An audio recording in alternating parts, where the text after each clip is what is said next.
প্রধানমন্ত্রীর আবাস যোজনার উপর উত্তর ত্রিপুরা জেলা প্রশাসন এবং জেলা পরিষদের উদ্যোগে এক দিবসীয় কর্মশালার আয়োজন করা হয় ধর্মনগর বিবেকানন্দ স্বার্থ শতবার্ষিকী ভবনে।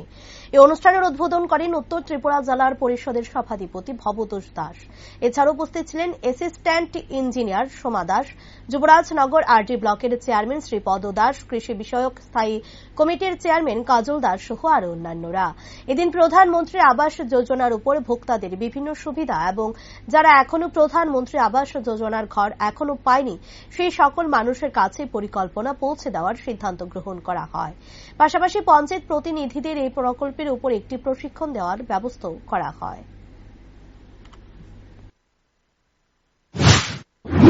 আমরা এই বিবেকানন্দ শতবার্ষিকী ভবনে হলে প্রধানমন্ত্রী আবাস যোজনাতে ঘর নির্মাণের জন্য এক দিবসীয় একটা কর্মশালা আয়োজন করেছি। এই আয়োজনটা আমাদের নর্থ ত্রিপুরা ডিস্ট্রিক্ট অ্যাডমিনিস্ট্রেশন এবং উত্তর ত্রিপুরা জেলা পরিষদের যৌথ উদ্যোগে হচ্ছে। এখানে আমাদের যে 8টি ব্লকের অন্তর্গত 129টা জিপি এবং ডিসি থেকে সমস্ত ধরনের যারা কর্মকর্তা আছেন ওনারা এখানে আজকে উপস্থিত হয়েছেন এবং যারা পঞ্চায়েত স্তর থেকে শুরু করে জেলা পরিষদ পর্যন্ত যারা জনপ্রতিনিধি আছে ওনারাও আজকে এখানে এই কর্মশালাতে যোগদান করেছেন। এই উদ্দেশ্য হচ্ছে কি, আমাদের যে এই বছর আমরা প্রায় 22,000 মতো ঘর আমরা পেয়েছি এবং এমন কোন জিপি বা বিসি নেই যেখানে ঘর দেওয়া হয়নি। প্রতিটা গ্রাম পঞ্চায়েতে এবং ভিলেজ কমিটি এরিয়াতে 22,000 লোক ঘর পেয়েছেন।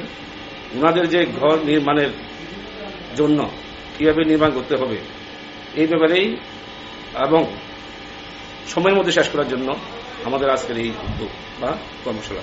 স্যার, এখানে কি লাভার্থী আসতে পারবে যারা ঘর পেয়েছে? না, লাভার্থীদের আমরা এখানে ডাকিনি, কারণ ওরা জিপি বা পঞ্চায়েত স্তরেই লাভার্থীদের নিয়ে ওনারা কর্মশালা করেন। আমরা এখানে যারা জনপ্রতিনিধি এবং অফিসিয়ালস আছে ওনাদের নিয়ে কর্মশালা করছি, কারণ ওনারা গিয়ে ওনাদেরকে সঙ্গে যারা লাভার্থী আছে ওনাদের সঙ্গে বসে কিভাবে ঘরটা তৈরি করবে এই ব্যাপারে ওনাদেরকে পরামর্শ দেবেন এবং যে সময় সেই সময়ের মধ্যে ঘরটা শেষ করা যায় সেই উদ্যোগ নেবেন। এই জন্যই আজকের এই কর্মশালা। ঠিক আছে, ধন্যবাদ।